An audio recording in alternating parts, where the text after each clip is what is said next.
I'm Kendra Daniels, 29 years old, and last June, on my wedding day, my own mother grabbed the microphone in front of 200 guests and said something I will never be able to unhear. She told them I was a liar. She told them I trapped my husband. She said everything about me, everything they thought they knew, was a lie. 200 people went silent. My bouquet was still in my hand. My mascara wasn't even smudged yet. But inside, I was falling apart. What my mother didn't know was that my husband had spent 6 months quietly investigating her.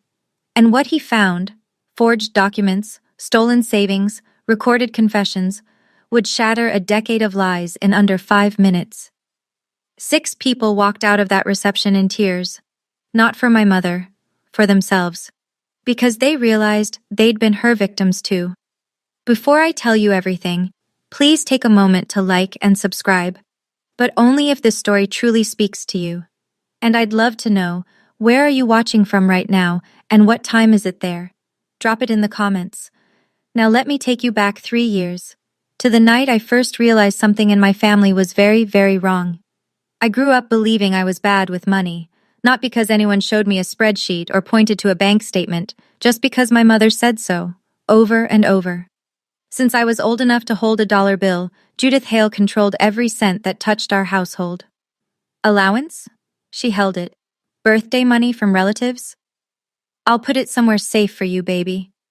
Summer job paychecks at 16? Give them to me. You'll just waste it. And I believed her. I believed her the way you believe the sky is blue, without question, without proof, without even thinking to ask why. When I was 17, my grandfather, Harold Morrow, passed away. He was a retired carpenter. Quiet man. Smelled like cedar and black coffee. He used to call me Kendra Girl and slip me $10 bills when Mom wasn't looking. After his funeral, I asked my mother if Grandpa had left anything for me or my sister Sloane. She didn't hesitate. Not even a blink. He barely left enough to cover the funeral costs, Kendra. You know he wasn't a wealthy man. I never saw a will. I never asked again. At 22, I moved out, rented a studio apartment the size of a parking spot, started freelancing as a graphic designer. I worked 12-hour days. I tracked every penny in a notebook, literally a paper notebook, because I was so afraid of my own spending. And still, every month my bank account made no sense. Money would appear, then vanish. Deposits I didn't recognize, withdrawals I couldn't explain. I'd call the bank, get transferred 3 times, then give up. I told myself what my mother had always told me. You're just not good with money, Kendra. I was 29 years old before I learned the truth. I wasn't bad with money. Someone was taking it. Here's how my mother operated. If I asked a question, any question about money, about decisions, about why things felt unfair, she didn't answer it. She cried, every single time. After everything I sacrificed as a single mother, you're accusing me? That sentence could end any conversation. It was her skeleton key. One turn, and every door slammed shut.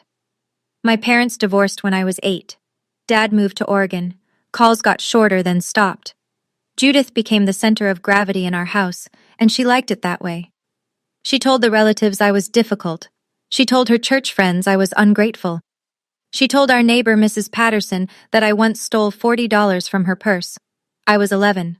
I didn't steal anything, but Mrs. Patterson still looks at me sideways to this day. Meanwhile, my little sister Sloane got a different version of motherhood. Mom paid her college tuition, bought her a used Honda Civic for her 20th birthday, took her shopping for interview clothes when she started applying to grad schools. When I asked why I didn't get the same help, Judith had her answer ready. Sloane is responsible. You're not. I swallowed it, year after year. I swallowed it like medicine I thought I deserved. Then, about 3 months before I met Marcus, Sloane sent me a text. Late at night. Out of nowhere. Hey, did Mom ever mention Grandpa's trust to you? Something feels off with my tuition account. I stared at that message for a long time. My thumb hovered over the keyboard. I closed the app, set my phone down, went to bed. I wasn't ready. Not yet. But 3 months later, I met someone who made me realize I'd been ready all along. I just needed someone to believe me first. I met Marcus Reed on a Tuesday. He was sitting in a corner booth at a cafe downtown, laptop open, papers spread across the table like a crime scene. I was there to meet a client who never showed up. I ordered a coffee, sat 2 booths away, and tried not to stare at the man who was frowning at a spreadsheet like it personally offended him. He caught me looking, smiled, said, "Sorry about the mess. Numbers don't like to behave." I laughed. He asked if I wanted to sit closer so he didn't have to shout. I did. That was it. No fireworks, no grand gesture, just a man with kind eyes and a very organized laptop bag. Marcus was 32, a forensic accountant at an independent auditing firm. His job, as he explained it over our third date, was to follow money that doesn't want to be found. I thought that was interesting. I didn't think it would matter. As weeks turned into months, Marcus started noticing things about me that nobody else ever had. "You budget everything, Kendra. Every grocery run, every utility bill. You've got it mapped to the cent." "So? So you keep telling me you're bad with money. That doesn't match." I shrugged. "Maybe I'm just compensating." He set his fork down, looked at me the way he looked at those spreadsheets, careful, patient, like the answer was there if he just kept reading. "You haven't bought yourself new shoes in 2 years. Your winter coat has a broken zipper. You eat rice 4 nights a week." He paused. "That's not bad with money, Kendra. That's someone who never has enough, and I don't understand why." I changed the subject, talked about a design project. He let me. But the look in his eyes didn't go away. He saw something that didn't add up. And Marcus was the kind of man who couldn't leave a number out of place. The first time Marcus met my mother, she wore her best smile. It was a Sunday dinner at Judith's house. She'd cooked pot roast, set the good china, even lit candles. "I just want to make a nice impression," she told me on the phone that morning. The first hour went fine. Judith asked Marcus about his family, complimented his tie, laughed at his jokes. Then she started. "Kendra's always been a dreamer," she said, refilling her wine glass. "Not really a doer, you know. Head in the clouds." Marcus set his knife down gently. "Actually, she built her freelance business from scratch. That takes real discipline." Judith's smile stayed, but something behind her eyes went cold, like a door closing. "Well, a mother sees things a partner doesn't." "I'm sure," Marcus said. Polite, measured, but he didn't agree. The rest of dinner was quieter. Sloane texted under the table. Judith cleared the plates with a little too much force. That night my phone rang at 11. "I don't trust him, Kendra." "Mom, he was perfectly nice to you." "He's after something." "He's not after anything." Men like that, smooth, educated, they always want something. I closed my eyes. "Mom, please, I love him." Silence. A long one.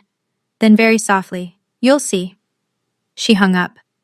In the car the next morning, Marcus said something that stuck with me. "Your mom asked me what I do 3 times last night." "She's just curious." "Maybe, but every time I said forensic accounting, she changed the subject, like the words made her uncomfortable. I told him he was overthinking it. He nodded. Didn't push. Looking back, that dinner was the night everything shifted.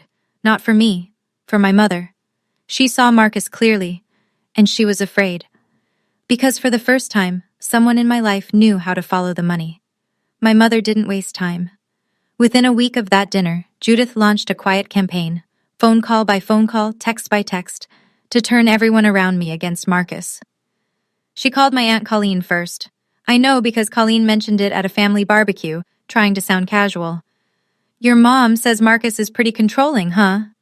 "He's not controlling, Aunt Colleen. She said he monitors your spending. He's an accountant. He monitors everyone's spending. It's literally his job." Colleen shrugged, but the seed was planted. Then Judith went to Sloane. "Your sister's pulling away from this family," she told her over lunch. "That man is isolating her," Sloane told me later. She wasn't sure what to believe. And then came the texts. Directly to me. Soft. Almost sweet. That was always the most dangerous version of my mother. "Are you sure Marcus isn't just with you for stability, honey? I just worry. You've never been good at reading people." "A mother knows, Kendra. I can see things you can't." I finally called her. "Why are you doing this, Mom?" "I'm protecting you. That's what mothers do." "It doesn't feel like protection." A beat of silence. "That's because you've never known what's good for you." I sat on my kitchen floor after that call, held my knees, breathed. Part of me wanted to scream, part of me wanted to apologize, and that part scared me the most, because it meant her voice was still louder than mine inside my own head. That night, I looked at Marcus across the dinner table. He was reading, quiet, steady. "I hear you, Mom," I whispered to no one, "but I get to decide what's good for me now." I just didn't know yet how much that decision would cost. Marcus proposed on a Saturday in October. He took me back to the cafe where we met. Same corner booth, same terrible fluorescent lighting. He'd hidden the ring in a book he'd been pretending to read, some old hardcover about tax law. When he opened it to the hollowed-out center, I laughed so hard I cried. "Is that a yes?" he asked. "It's a yes." He slid the ring on my finger, and for about 45 seconds, the world was perfect. Then I called my mother. "Mom, Marcus proposed. I said yes." Silence. 10 full seconds. I counted. "I hope you know what you're doing." No congratulations. No squeal. No, "Oh, honey, I'm so happy for you." Just that. Cold. Measured. Like a warning. I hung up and told myself it was just shock. She'd come around. 2 days later, I got a letter from my bank. It said a savings account under my name had been closed, per the request of the joint account holder. Remaining balance, 0. I called the bank immediately. "I didn't request this. I didn't even know this account existed." The representative paused, typed something. "Ma'am, this account was opened when you were 17. The co-signer is Judith Hale." My stomach dropped. 17? "Yes, ma'am.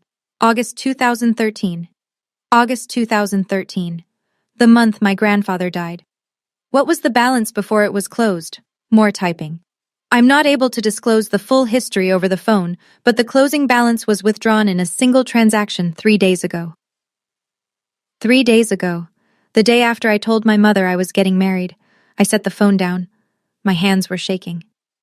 17. That was the year Grandpa Harold died. The year my mother told me he didn't leave much. How long had this been going on? That night, I sat across from Marcus at our kitchen table and told him everything. The bank letter. The joint account I didn't know about. The timing. 3 days after the engagement. August 2013. Marcus didn't shout. He didn't slam the table. He didn't even look surprised, exactly. He looked like a man who'd been waiting for a puzzle piece to fall, and it just had. "Can I see your bank statements?" he said. "All of them." I hesitated. Not because I didn't trust him, but because some part of me, the part my mother built, was still whispering that I'd done something wrong, that this was my fault somehow. "All of them," he repeated, gently, like he was talking to someone standing at the edge of a cliff. I pulled out my laptop, gave him everything, every login, every statement, every piece of my financial life. Marcus worked until 3 in the morning. I fell asleep on the couch. When I woke up, he was still at the table, but his face was different, harder. "Kendra." "What?" "There are at least 4 accounts linked to your social security number that you didn't open." 4? "And they've all been systematically drained over the past 12 years. 12 years, since I was 17, since Grandpa Harold died. I felt nauseous. Not about the money, about the math. 12 years of lies, 12 years of, "You're just bad with money, Kendra." 12 years of eating rice 4 nights a week while my mother was draining accounts I didn't even know existed. "What do you want to do?" Marcus asked. I stared at the table, at the numbers on his screen, at the man who'd sat up all night to find the truth because I mattered enough to him. "Find everything," I said. That night, Marcus began building a case. He didn't know yet that what he'd find would be worse than either of us imagined. Marcus started with Grandpa Harold. "If there were accounts opened in your name when you were 17, he told me, "there's probably a triggering event, an inheritance, a trust, something that created the money in the first place." He searched public probate records first, found Harold Morrow's name in the county filing system. Then he tracked down Grandpa's attorney, a retired man named Donald Fletcher, living in a small house outside of town, still sharp at 74. Mr. Fletcher remembered Harold clearly. Good man. Came to me in 2012, about a year before he passed. Wanted to set up a trust for his 2 granddaughters, made sure it was airtight. He still had the original documents. Marcus sat at Mr. Fletcher's kitchen table and read the will. Then he read it again. Harold Morrow had left a trust of $185,000 split equally between his two granddaughters, Kendra Daniels and Sloan Daniels. Judith Hale was named as the trust administrator. But the will was specific. Each granddaughter was to receive her share upon turning 21. I was 29. Sloan was 25. Neither of us had ever received a single penny. Then Marcus asked the question that changed everything. "Do you have any other version of this will on file?" Mr. Fletcher frowned. "What do you mean, other version? There's only one." Marcus pulled up a photo on his phone, a document Judith had shown the family years ago. It read, "All assets to Judith Hale for the management and care of the family." Mr. Fletcher stared at the screen for a long time. "That's not what Harold signed. That's not even the same format." Two wills, one real, one forged, and $92,500 that should have been mine 8 years ago. Your grandfather didn't forget you, Kendra. He never forgot you. Marcus didn't push me. He never pushed me, but he said something I couldn't ignore. If we're going to build a real case, Kendra, we need her to say it, in her own words. We lived in a one-party consent state. That meant I could record a phone call without telling the other person, and it would be legally admissible. I knew the law. I just didn't know if I could stomach the conversation. It took me 3 days to make the call. I sat on our bedroom floor. Marcus was in the next room, close enough to hear, far enough to give me space. My hands were shaking so badly I had to hold the phone with both palms. I pressed call. She picked up on the second ring. "Mom, did Grandpa leave anything for me and Sloan?" She answered fast. Too fast. "I already told you. He barely left enough to cover funeral costs." "But someone mentioned there might have been a trust." "Who told you that?" Her voice sharpened. "That Marcus? He's filling your head with nonsense." "Mom, I just need the truth." And then, the shift, the softening, the weapon she'd used on me my entire life. "Baby, I am the truth. Everything I did was to protect you girls." "Protect us from what?" Silence. I could hear her breathing. Then, "From making the same mistakes I made. Your grandfather's money would have ruined you." I nearly dropped the phone. She said it. She actually said it. Not that the money didn't exist. That it would have ruined me. She'd just confirmed everything. The trust was real. The money was real. And she'd taken it. I ended the call. Set the phone on the carpet. Marcus appeared in the doorway. He didn't say anything. Just sat down beside me. She said it would have ruined me. She spent it on herself. And she recorded her own confession without knowing it. The wedding was 2 months out. Marcus and I made a decision together. We wouldn't act yet. Not until the case was airtight. He sent copies of everything, the original will, the forged version, the bank records, the recording, to a lawyer and to a secure cloud backup. The evidence lived on his phone, on 2 hard drives, and in a locked folder at the attorney's office. "If anything ever goes sideways," Marcus said, "we're covered from every angle." I nodded. Tried to focus on the wedding, the venue, the flowers, the guest list, 200 people, family, friends, co-workers, and Judith. That's when something strange happened. My mother, who had spent weeks trying to torpedo my relationship, suddenly became helpful. She called me with caterer recommendations, offered to handle the seating chart, asked about the centerpieces. She was warm, engaged, almost excited. "I just want your day to be perfect, baby," she said. I should have been suspicious, but there's a part of every daughter, no matter how much she's been hurt, that wants to believe her mother is capable of love without conditions. I let her in. She asked for one thing, a speaking slot at the reception. "A mother's toast to her daughter," she called it. I said yes. Sloan called me that same week. Her voice was low. "Mom's been on the phone constantly. She's been talking to Uncle Greg. She sounds angry." "About what?" "I don't know, but it doesn't feel right." I asked Marcus that night, "Should we be worried?" He looked at me across the kitchen counter, calm as always, but there was something behind his eyes I hadn't seen before. Readiness. "We should be prepared." I gave my mother the microphone. I gave the wolf the keys to the henhouse. And I had no idea what she was planning to do with them. So at this point, I had evidence my mother forged my grandfather's will, drained my accounts, and lied to me for over a decade. And now she wanted to give a toast at my wedding. If you were me, would you have let her speak? Drop a 1 in the comments if you'd say yes, or a 2 if you'd have cut her off right there. I really want to know what you'd do. Now, let me tell you what happened next.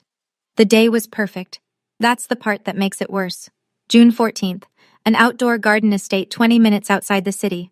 White canopy, fairy lights strung between old oak trees, round tables draped in linen, pale blue hydrangeas in glass vases. The kind of venue I'd pinned to a vision board 5 years ago and never thought I'd actually stand inside. 200 guests filled the chairs for the ceremony. Marcus's parents, his older brother, college friends, co-workers, neighbors. And on my side, Aunt Colleen, Uncle Greg, cousins, a few friends from high school, Grandpa Harold's old fishing buddy Ray, and Sloane, sitting in the front row in a sage green dress, already crying before the music started. I walked down the aisle alone. No one to give me away. I'd decided that months ago. If I was walking into a new life, I was walking in on my own feet. Marcus was waiting at the end, standing under an arch of white roses. His eyes were red before I reached him. We said our vows, simple, short, real. He held my hands the whole time. I choose you, he said. Today, tomorrow, when it's easy, when it's not. We exchanged rings, we kissed. Everyone stood and clapped, and I thought, maybe I was wrong. Maybe today would just be a wedding. A beautiful, ordinary, perfect wedding. The reception began. Dinner was served. People laughed, clinked glasses, danced. Golden hour light poured through the trees. And at the family table, my mother sat in a dark crimson dress, richer, bolder, louder than anything else in the room.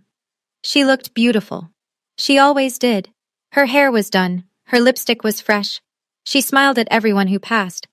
But her eyes, if you knew where to look, were ice cold. For 3 hours, I let myself believe this was just a wedding. Just a beautiful, normal wedding. The MC tapped his glass just after 8 o'clock.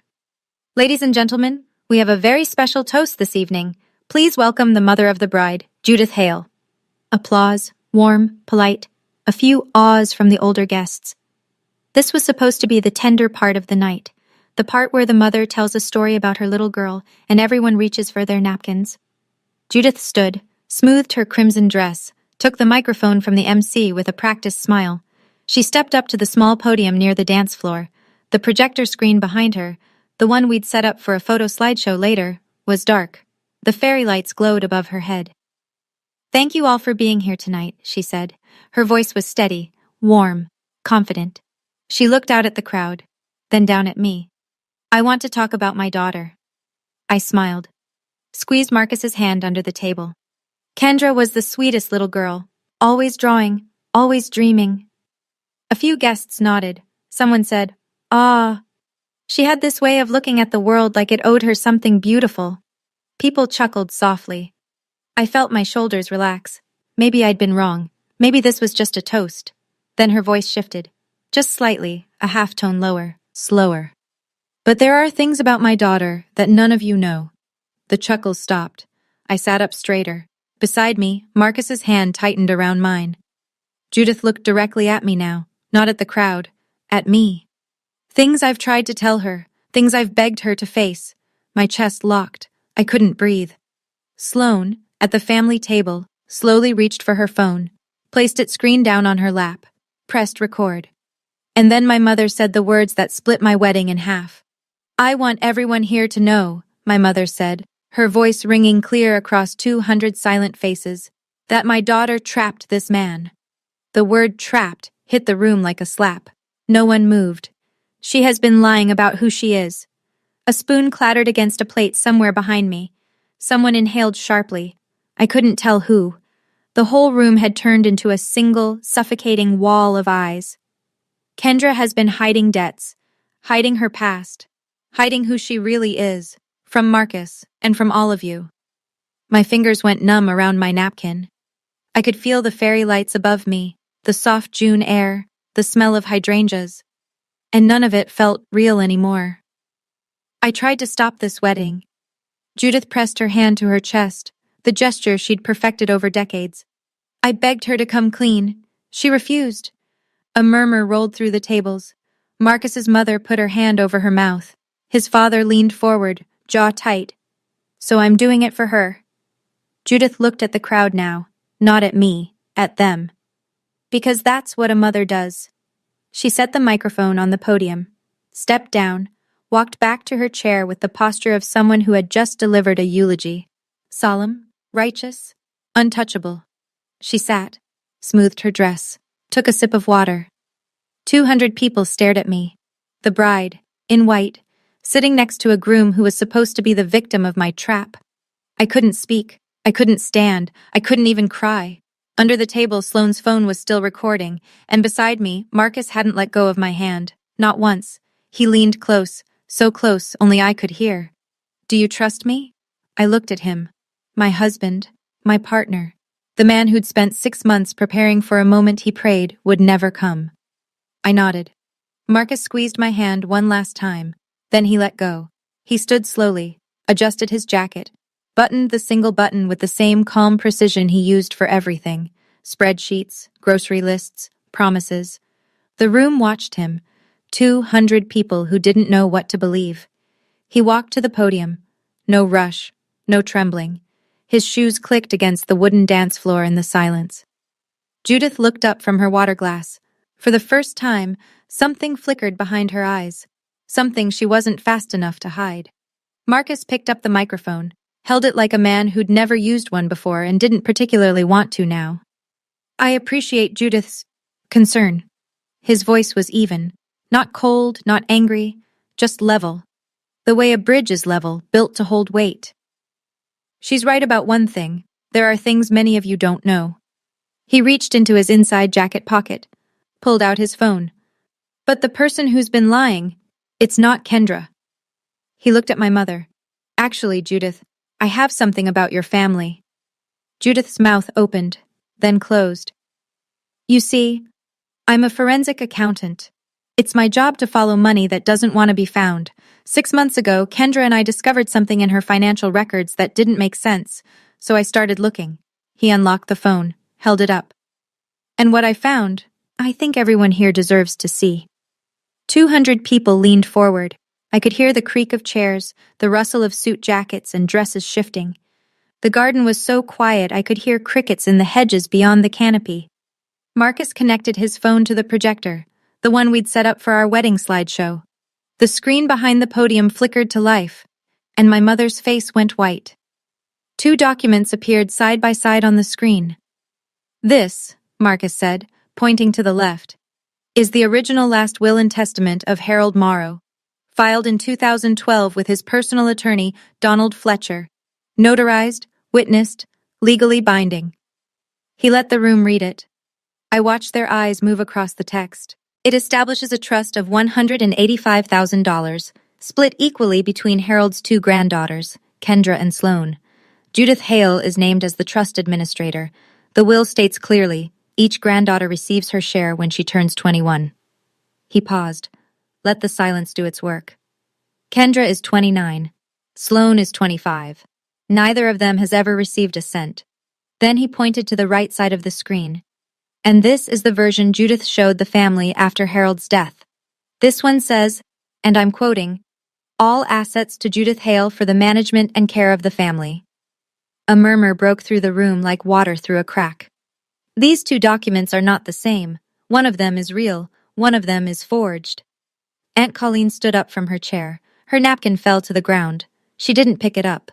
Uncle Greg sat frozen, both hands flat on the table, staring at the screen like he'd seen a ghost. Judith's chair scraped back. She was on her feet. That's a lie! Her voice was high, ragged. He's making this up! He fabricated— These are official documents, Judith. Marcus didn't raise his voice, not by a single decibel.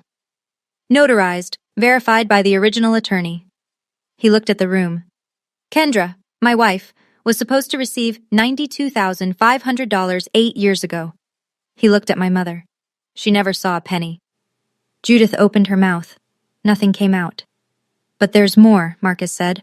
Those 3 words landed like stones in still water. The ripple passed through every table. He tapped his phone. A progress bar appeared on the projector screen. Then audio, clear, unmistakable, filled the garden through the reception speakers. My voice first. Mom, did Grandpa leave anything for me and Sloan? Then hers. I already told you. He barely left enough to cover funeral costs. A pause. My voice again. But someone mentioned there might have been a trust. And Judith's, sharp now, cutting. Who told you that? That Marcus? He's filling your head with nonsense. Guests looked at each other. Some looked at Judith. She was standing by her chair, hands gripping the back of it, knuckles white. Then came the part everyone would remember. My voice, steady. Mom, I just need the truth. And hers, soft, sweet, the voice of a mother who knows exactly what she's doing. Baby, I am the truth. Everything I did was to protect you girls. Protect us from what? Silence on the recording. Then, from making the same mistakes I made. Your grandfather's money would have ruined you. The audio stopped. The garden was so quiet I could hear someone's ice shifting in their glass 3 tables away. Judith had just confirmed, in her own voice, in her own words, that the money existed and she had taken it. That was taken out of context, Judith shouted. Marcus didn't flinch. There are 7 minutes of context on this recording, Judith. Would you like me to play all of it? She didn't answer. At the family table, Sloane stood, phone still recording, tears rolling down her face. Mom, she said. Her voice broke on the word. Is my tuition account real? Or did you take from me, too? Judith spun toward her youngest daughter. Don't you dare turn on me. Sloane didn't back down. I'm not turning on you. I'm asking you a question. It started with Aunt Colleen. She'd been standing since Marcus showed the wills. Now she stepped out from behind her table, hands trembling, and spoke loud enough for the whole garden to hear. Judith, you told me you'd pay me back the $30,000. You said you were struggling. You said it was for the girls. Judith's head snapped toward her. Colleen, sit down. I took out a second mortgage for you, Colleen's voice cracked. I almost lost my house. Then Uncle Greg.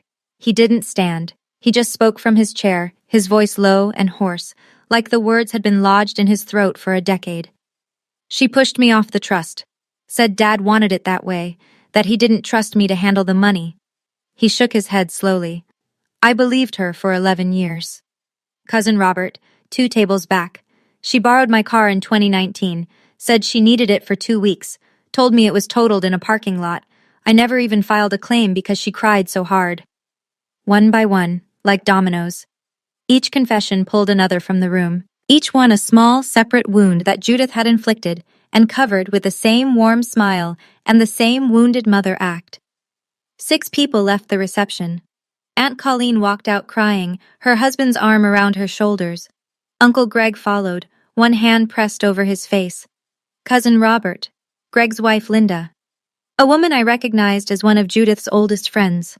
She left without a word, and Sloane. My sister walked past our mother without looking at her, phone clutched to her chest, tears still falling. They didn't leave because they hated Judith. They left because they recognized themselves in that screen. They were victims too. Or they were ashamed they'd believed her for so long. My mother stood alone. Crimson dress, candlelight, 200 witnesses, and for the first time in my life, I saw her without her mask.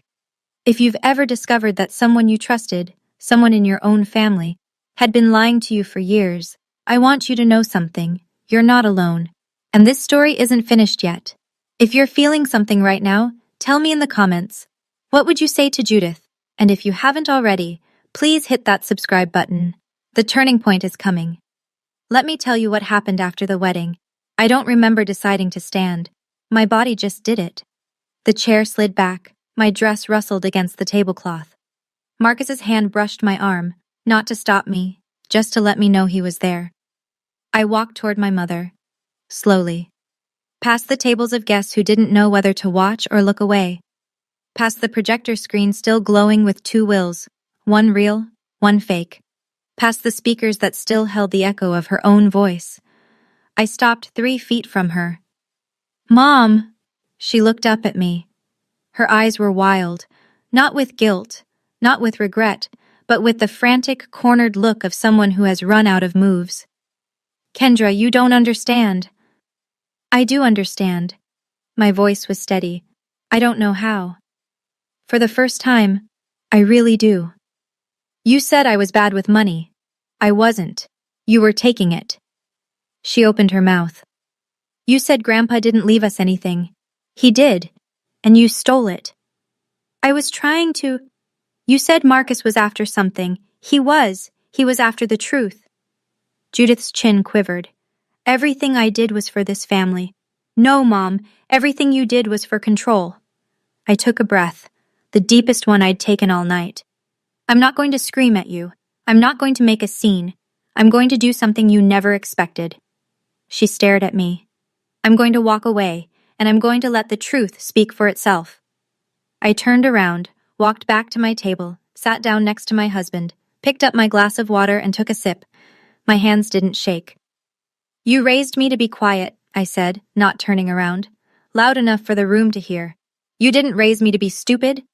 No one applauded. No one needed to. The silence said everything. The week after the wedding, Marcus and I sat in a law office on the 4th floor of a building downtown. The attorney's name was Patricia Sinclair, silver hair, reading glasses on a chain around her neck. 22 years specializing in estate fraud and financial exploitation. She didn't do small talk. She opened the folder Marcus had prepared, put on her glasses, and started reading. We sat in silence for 11 minutes. I counted the ticks on the wall clock, then she closed the folder. You have a very strong case, Marcus nodded. We know. The forged will alone could be grounds for criminal referral. Combined with the bank records, the unauthorized accounts, and the recorded admission, this is textbook financial exploitation. She looked at me. What outcome are you hoping for? I'd thought about that question for weeks. Revenge? No. Prison? No. I just wanted what was mine, and I wanted it to stop. I want the money returned, mine and my sister's, and I want her removed from any legal authority over our finances, permanently. Patricia nodded. We'll file a civil suit for recovery of the misappropriated trust funds. I'd also recommend filing a report with Adult Protective Services regarding the financial exploitation. I flinched at the word exploitation. It felt too big, too clinical. But Marcus put his hand on my knee under the desk, and I understood. It was the right word. It had always been the right word.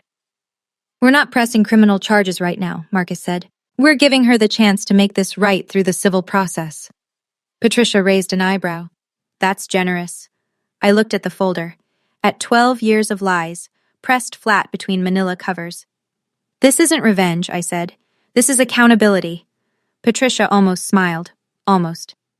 Then let's get started. Judith fought back. Of course she did.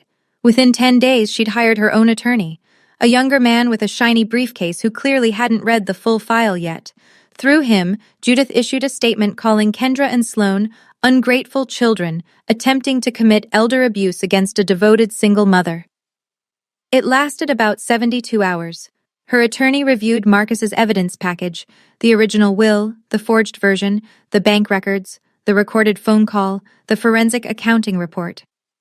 3 days later, he called Judith into his office and told her what Patricia Sinclair had already told us. Mrs. Hale, I strongly recommend you settle. Judith refused, fired him, tried to find another attorney. 2 declined after reviewing the case. Then the phone calls started. She called Aunt Colleen. Colleen didn't pick up. She called Uncle Greg. He answered once. You need help, Judith. Real help. Not from me. From a professional. He hung up. She called Sloan 3 times. On the 4th, Sloan answered. Mom, I love you, but I can't keep pretending everything is fine when it isn't. Sloan, please. You're all I have left. Then start by telling the truth, Mom. Not your version. The actual truth. Judith hung up. I didn't hear any of these calls firsthand. Sloan told me about them later, over coffee, her hands wrapped around the mug like she was trying to hold herself together. What I did hear, from Marcus, who heard it from Patricia, was that Judith spent that first week alone in the house she'd bought with money that wasn't hers. She sat in the living room and looked at old photos. 4 people in a frame, her, me, Sloan, and Grandpa Harold at a 4th of July picnic. I don't know if she cried out of guilt or out of loss, but I know this. The people she'd lost weren't in the photo. They were the ones she'd driven away. The civil case took 4 months. It felt like 4 years. Patricia Sinclair was methodical. She filed the recovery suit, submitted Marcus's forensic accounting report, and presented the forged will alongside the authenticated original. The judge reviewed everything. Judith's third attorney, a court-appointed one after she'd burned through her savings trying to fight, didn't contest the evidence. He couldn't. There was nothing to contest. The ruling was straightforward. Judith Hale was ordered to return the full trust amount of $185,000, plus accrued interest, totaling approximately $214,000, to be divided equally between Kendra and Sloan Daniels. To pay, Judith had to sell the house she'd purchased 6 years ago, the house with the new kitchen, the paved driveway, the backyard she'd hosted Easter brunches in, the house that cost $280,000 and was paid for, in large part, with money stolen from her own daughters and her own father's dying wishes. It sold in 31 days. After the trust repayment and legal fees, Judith moved into a one-bedroom apartment on the east side of town. No backyard, no driveway, no Easter brunches. Aunt Colleen filed a separate civil claim for the $30,000 Judith had borrowed and never returned. She won. The money came out of the remaining sale proceeds. Uncle Greg requested a formal audit of the trust's historical transactions. An additional $15,000 in unauthorized withdrawals was uncovered and added to the judgment. Judith was permanently removed from any fiduciary role involving family assets. And the church, Hillcrest Community Church, where Judith had served on the Women's Ministry Board for 9 years, quietly asked her to step back for a season. Nobody used the word expelled. They didn't have to. The numbers didn't lie. And this time, neither did the court. Sloan never posted the video online. She told me she thought about it, once, late at night, when she was angry enough to want the whole world to see. But she didn't. Instead, she sent it privately. Uncle Greg, Aunt Colleen, Cousin Robert, a handful of family members who'd spent years hearing Judith's version of everything and never questioned it. The video made its way through the family like a quiet earthquake. No one shared it publicly, but everyone who watched it came away changed. The calls started coming in, not to Judith, but to me. Cousin Robert was first. "I'm sorry, Kendra. I believed her. I should have asked you." Then Aunt Colleen's husband, Frank. "We had no idea. None of us did." Then a letter, handwritten, on cream stationery, in shaking cursive. It was from Aunt Dorothy, Grandpa Harold's sister, 78 years old, living alone in a small house 2 states away. She wrote, "Dear Kendra, I just learned what my niece did to you and your sister. Harold would be so proud of you, sweetheart. He always said you had the strongest heart in the family. Don't you ever let anyone make you doubt that. Love, Aunt Dorothy." I read that letter at the kitchen table and cried so hard Marcus had to bring me tissues from the other room. Not because of the money, because someone who'd known my grandfather, who remembered him, saw me the way he did. But Aunt Dorothy's letter came with something else. A piece of information I hadn't expected. "Your grandfather wrote you a letter before he passed," she wrote at the bottom. "He gave it to Judith to deliver. Did you ever receive it?" I hadn't. I never knew it existed. Marcus found it 3 weeks later, in a box in Judith's old house, discovered during the estate sale. Sealed. Undelivered. 12 years in a box. My grandfather's last words to me, stolen along with everything else. I opened Grandpa Harold's letter alone. Marcus offered to sit with me. I told him I needed 5 minutes. He kissed my forehead and closed the bedroom door behind him. The envelope was yellowed. My name was written on the front in Grandpa's handwriting. Blocky, slanted, the penmanship of a man who'd spent 50 years holding a carpenter's pencil instead of a pen. Inside, 1 page, lined notebook paper. "Kendra, girl, you've got more heart than anyone I know. Don't let anyone tell you different.